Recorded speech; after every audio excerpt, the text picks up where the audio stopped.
The room falls silent as I walk to the center of the stage. No introduction needed. Just raw truth waiting to be shared. Have you ever noticed how life has this fascinating way of teaching us its most valuable lessons through our deepest wounds? Those moments when we're face down in the dirt, feeling the full weight of our mistakes crushing down on our shoulders, those are the moments that shape us, not the victories, not the celebrations. You see, I've spent countless hours studying the human spirit, and I've discovered something remarkable. Every single person in this room right now is carrying a failure that they believe defines them, a moment they wish they could erase, a decision they'd give anything to take back. You're nodding because you know exactly what I'm talking about, don't you? But here's what fascinates me, what absolutely blows my mind. It's not the failure that defines you. It's what you do next. That next breath you take after hitting rock bottom. That next step you force yourself to take when everything inside you is screaming to give up. That's what writes your story.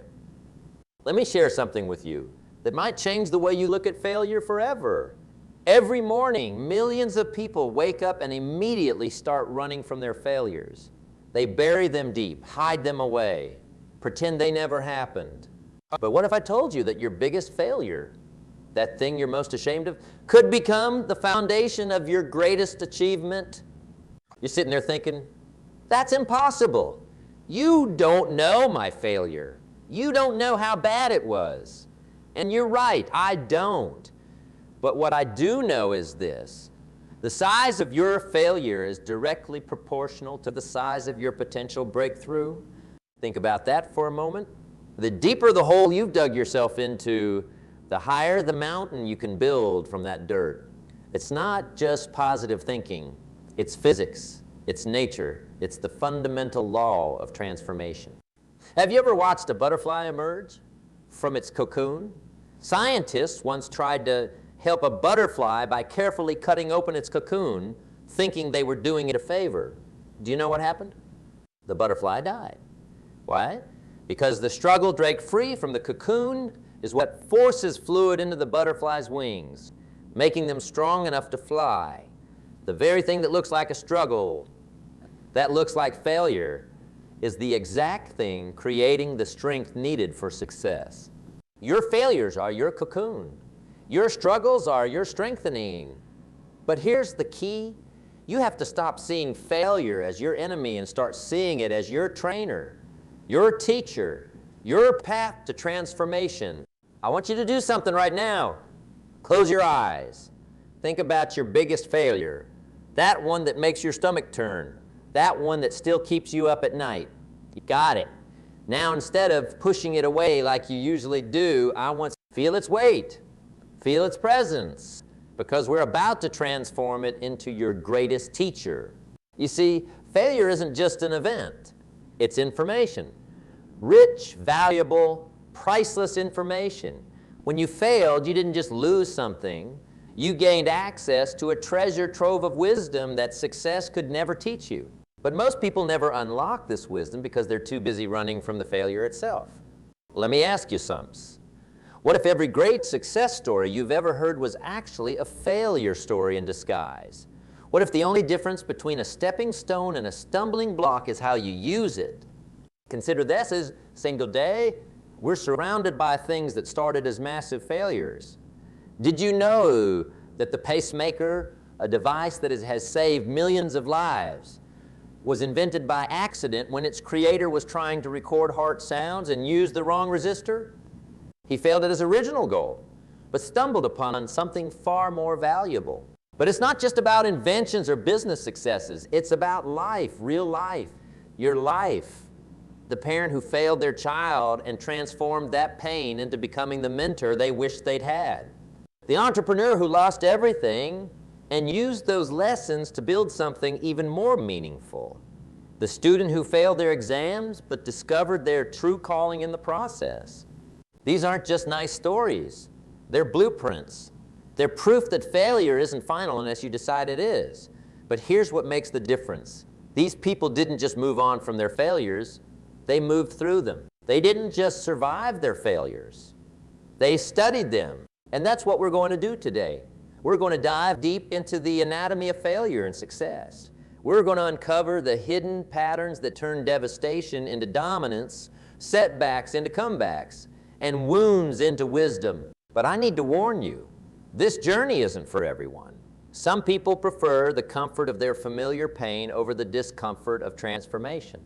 Some would rather carry their failures like badges of victimhood instead of using them as badges of honor. If that's you, if you're not ready to turn your greatest shame into your greatest strength, then maybe this message isn't for you. But if you're still here, if something inside you is resonating with these words, then you're ready. Ready to learn the art of alchemical transformation, turning the lead of your failures into the gold of your greatest achievements. You see, most people think success is about avoiding failure. They've got it backwards. Success isn't about avoiding failure. It's about transforming it. It's about taking that energy of defeat and redirecting it into determination. Taking that moment of humiliation and turning it into a moment of humility. Taking that experience of loss and transforming it into a lesson in leadership. Let me show you what I mean. Right now, in this room, there are people who have failed at relationships, failed at business, failed at health goals, failed at personal dreams. But what if, and this is a big, what if those failures weren't actually failures at all?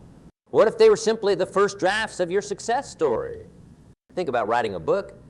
No author sits down and writes a perfect first draft. It's impossible. The first draft is meant to be messy, full of mistakes, riddled with problems. But here's the key. Without that messy first draft, there cannot be a masterpiece final draft. Your failures are your first drafts. They're not meant to be perfect. They're meant to be stepping stones. But here's where most people get it wrong. They treat failure like it's permanent ink on the pages of their lives. They see it as a permanent mark, a scar that can't be healed, a story that can't be rewritten. But failure isn't written in permanent ink. It's written in pencil, and you hold the eraser, not to erase the failure itself. No, that stays. Those lessons are too valuable to erase. But you can erase the meaning you've assigned to that failure. You can erase the story you've been telling yourself about what that failure means about you as a person. You failed at a business? That doesn't make you a failure at business. It makes you an expert in what doesn't work. And knowing what doesn't work is halfway to knowing what does work. You failed at a relationship? That doesn't make you unlovable. It makes you more aware of what real love looks like and what it doesn't look like. Every failure you've experienced has been preparing you for a level of success you couldn't have handled without that preparation.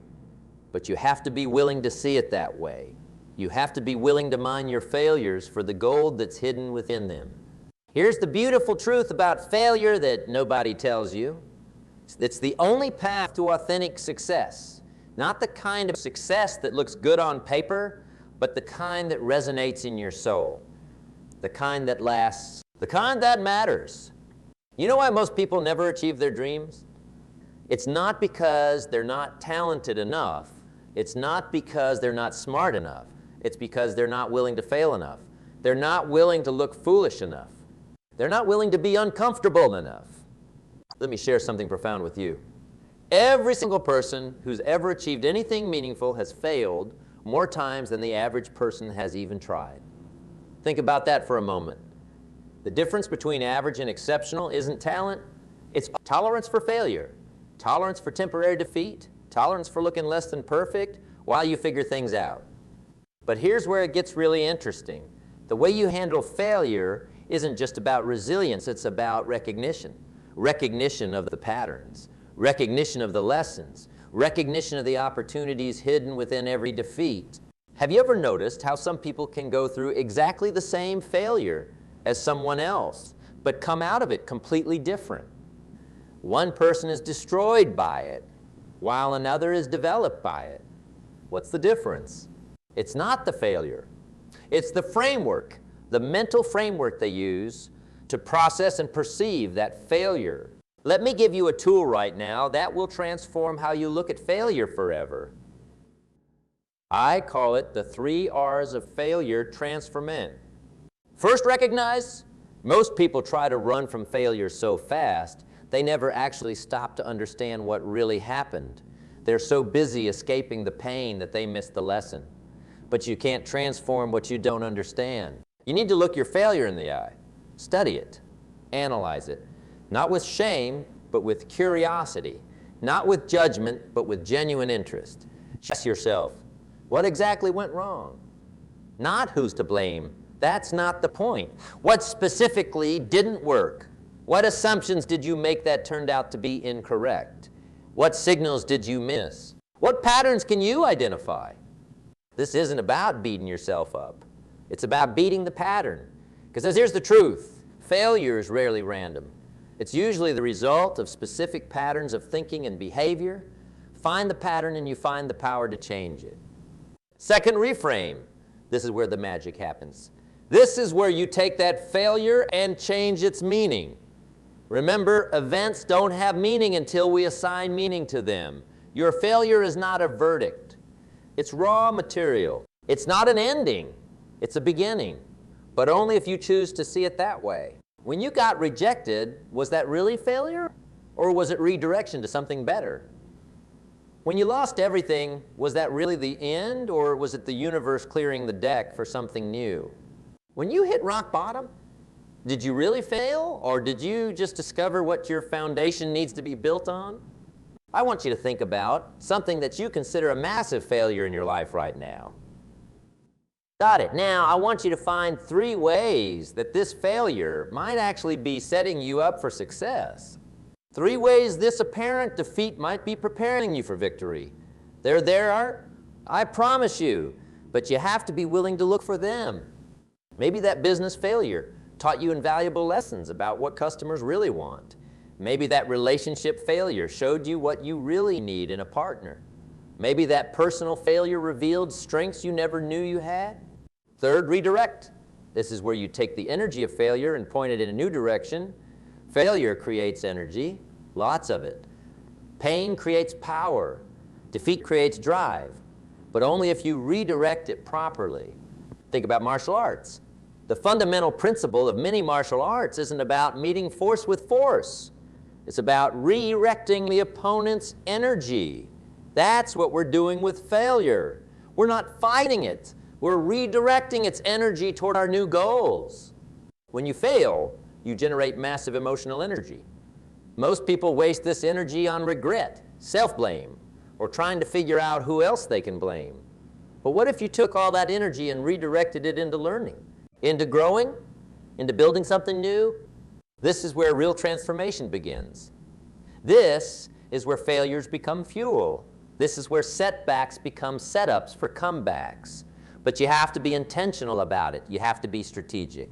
Let me tell you something that might shock you. Success doesn't come from avoiding failure. Success comes from failing better, failing smarter, failing forward. Every time you fail, you have a choice. You can let that failure define you, or you can let it refine you. You can let it stop you, or you can let it teach you. But here's what nobody tells you about failure. It's not just about learning lessons. It's about building character. It's about developing the kind of internal strength that can't be taken away from you.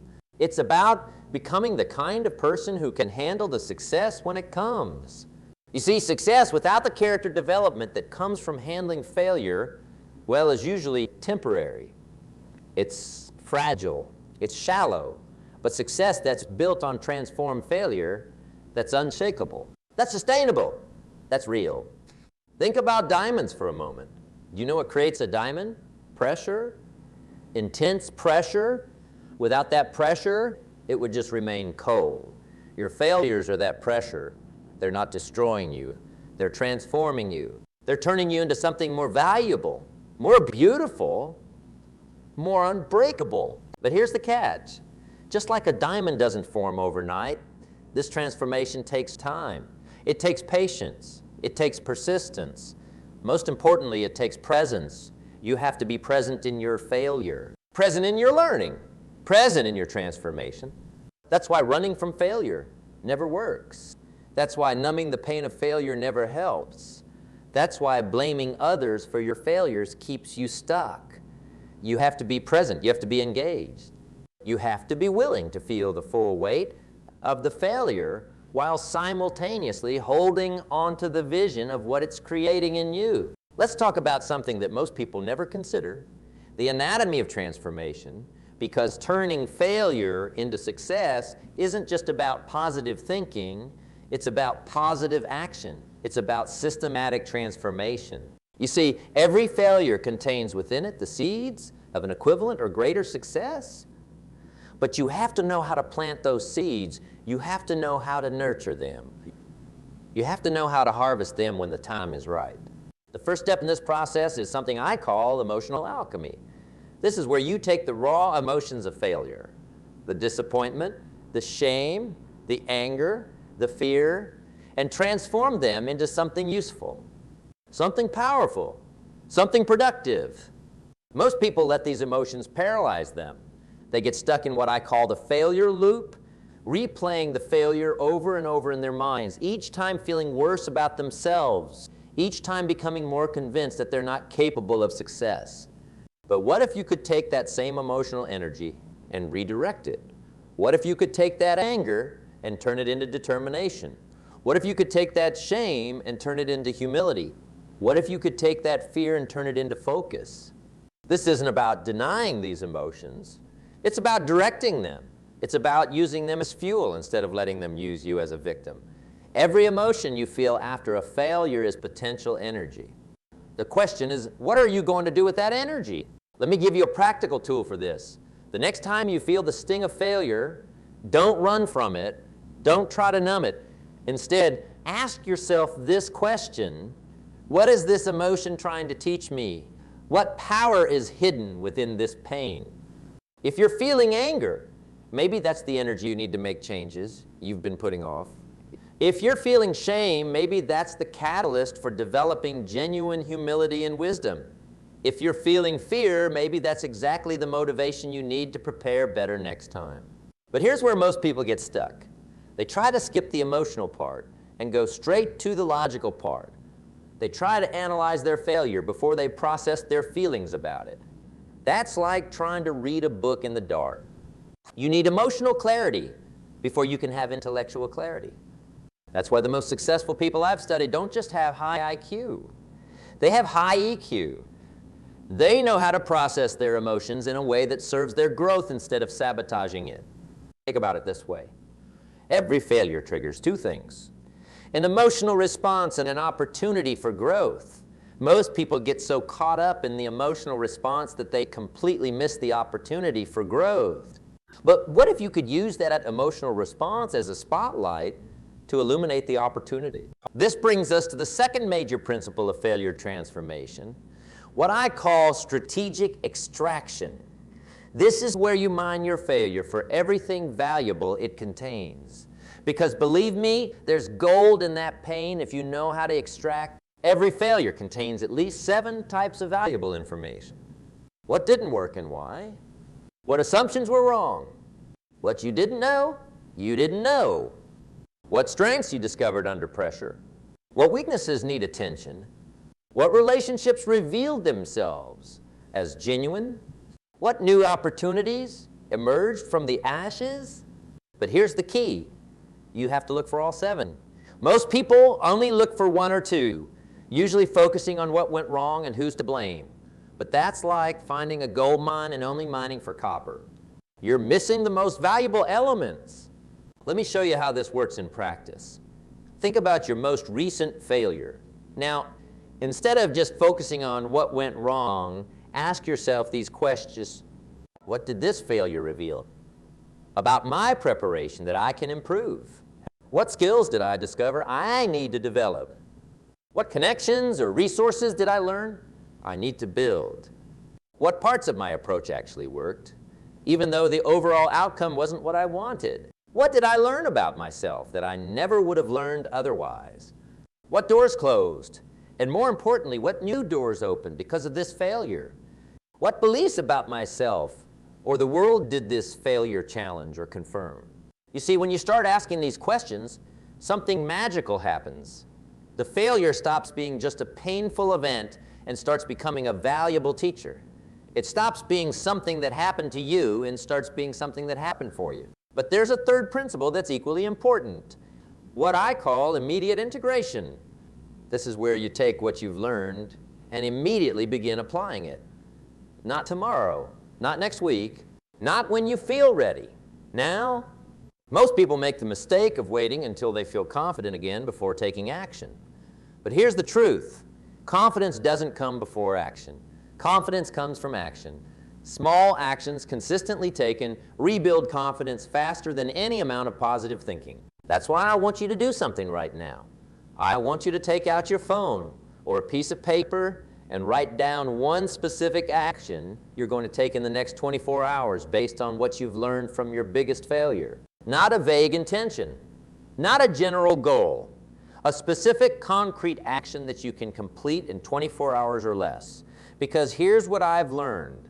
The gap between failure and success is bridged by small actions, not grand gestures. Think about it. Every major transformation in history, whether personal or global, started with one small action, one decision, one moment where someone decided to turn their pain into power, their failure into fuel, their setback into a setup for something greater. You're sitting here right now, and you might be thinking, but you don't understand how big my failure was. You don't understand how much I've lost. You don't understand how many times I've tried and failed. You're right. I don't understand the specifics of your situation. But what I do understand is this. The size of your failure is directly proportional to the size of your opportunity for transformation. The deeper the wound, the greater the wisdom it can yield. The bigger the setback, the bigger the comeback it can fuel. This brings us to perhaps the most crucial understanding about failure and success, what I call the transformation triangle. You see, every failure gives you 3 distinct opportunities. Most people only see one, some see 2. But the real magic happens when you harness all 3. The first opportunity is personal growth. This is the obvious one. The lessons learned, the skills developed, the wisdom gained. But even here, most people barely scratch the surface. They learn the surface lessons but miss the deeper transformations available to them. When you fail, you don't just learn what doesn't work. You learn who you are under pressure. You learn what you're really made of. You learn what matters to you when everything else is stripped away. This kind of self-knowledge is priceless, but only if you're willing to look for it. The second opportunity is connection depth. Every failure has the potential to deepen your connections with others, if you let it. Think about it. When do you really know who your true friends are? When you're succeeding or when you're failing? When you develop the deepest bonds with others? When everything's perfect or when you're going through challenges together? Your failures give you the opportunity to develop authentic relationships. They give you the chance to show others that it's okay to be imperfect, that it's okay to struggle, that it's okay to fail. You create space for real connection, not just surface level interaction. But the third opportunity is the one most people miss completely: legacy creation. Your failures, when transformed properly, don't just serve you, they serve others. They become part of your story, part of your message, part of what you give to the world. Think about the most inspiring stories you know. Aren't they all at their core stories of overcoming failure, stories of transformation, stories of turning pain into power? Your failures, when transformed, become the story that someone else needs to hear to keep going. They become the hope that someone else needs to hold on to when they're facing their own failures. But here's what's crucial to understand. These opportunities don't present themselves automatically. You have to actively look for them. You have to intentionally create them. You have to purposefully transform them. Let me share something powerful with you, something that changed my entire perspective on failure. Every failure you experience is actually testing your readiness for success. It's not testing your ability. It's testing your character. It's not testing your talent. It's testing your tenacity. It's not testing your knowledge.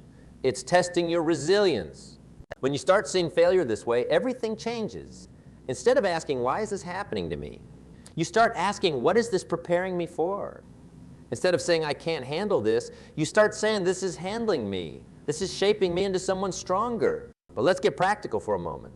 Let's talk about the actual process of turning your biggest failure into your greatest win. Because this isn't just about feeling better, it's about doing better. It's not just about changing your perspective, it's about changing your performance. First, you need to understand that every failure has a feedback loop. Most people get stuck in the negative feedback loop, where failure leads to fear, which leads to hesitation, which leads to more failure.